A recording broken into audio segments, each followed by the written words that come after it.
আর আমাদের যে 16 বছরে আমাদের ক্ষতিপূরণ, আমাদের চাকরি, এগুলো আমরা সরকারের কাছে চাই। আমি বিডিআর আব্দুল বাতেনের ছোট ভাই। 2009 সালের পিলখানা হত্যাকাণ্ডে আমার ভাই জড়িত ছিল না, তারপরে আমার ভাইয়ের 6 মাস কারাদণ্ড হয়। আমরা এখন খুবই মানবতার জীবন যাপন করছি। 16টি বছর আমার বাবা দীর্ঘদিনের ক্যান্সারের একজন রোগী। আমরা খুবই মানবতার জীবন যাপন করছি। তাই অন্তর্বর্তী সরকারের কাছে আমাদের নিরপরাধ বিডিআর সদস্যদের নিয়োগ দিয়ে তাদেরকে পুনরায় চাকরিতে পুনর্বহালের আবেদন জানাচ্ছি, জোর দাবি জানাচ্ছি। আর যদি দাবি না মানা হয় তাহলে বিডিআর সদস্য, বিডিআর পরিবারের যত সদস্য আছে তাদেরকে নিয়ে আমরা লাগাতার অবস্থান কর্মসূচিতে যাব।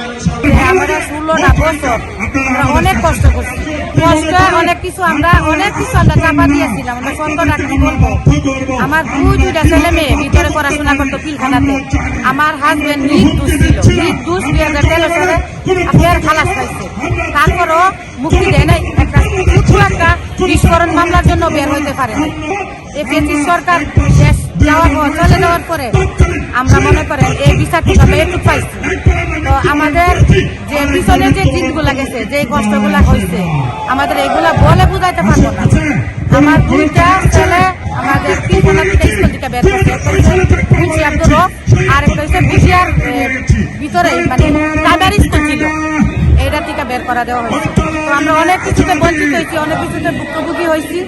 আমরা এটা এখন নতুন করে চাই যে আমরা 174 জন বিডিআর বের হয়েছে, কিন্তু আমার হাজবেন্ড আছে, আরো যে আছে ওদের মুক্তি চাই। ওরারে ভিতরে ওরা যে কি কষ্ট ছিল এগুলো আমরা ছাড়া দ্বিতীয়ত কেউ জানে না। আমরা চাই ওরা সবাই ভিতর থেকে মুক্তি করে দেব। আর আমাদের যে 16 বছরে আমাদের ক্ষতিপূরণ, আমাদের চাকরি, এগুলো আমরা সরকারের কাছে চাই। যে আমরা যে এত ভুক্তভোগী হয়েছে, এত কষ্ট করছি, আমাদের এখন পায়ের নিচে মাটি নাই, বুঝছেন? আমাদের হাজবেন্ড গুলা বের হয়েছে, এরা কি করবে? আমাদের কি করে আমরা আমাদের তো সব কিছু শেষ, আমাদের কিছুই নাই, আমাদের সম্বল বলতে কিছুই নাই। আমরা যে আজকে খাবো কালকে কি হবে এগুলো আমাদের কিছুই নাই। আমাদের সমস্ত ক্ষতিপূরণ দেওয়া হবে, আমাদের চাকরি দেওয়া হবে। আমরা অনেক লাঞ্ছিত বঞ্চিত হয়েছি, আমরা অনেক কষ্ট পাইছি।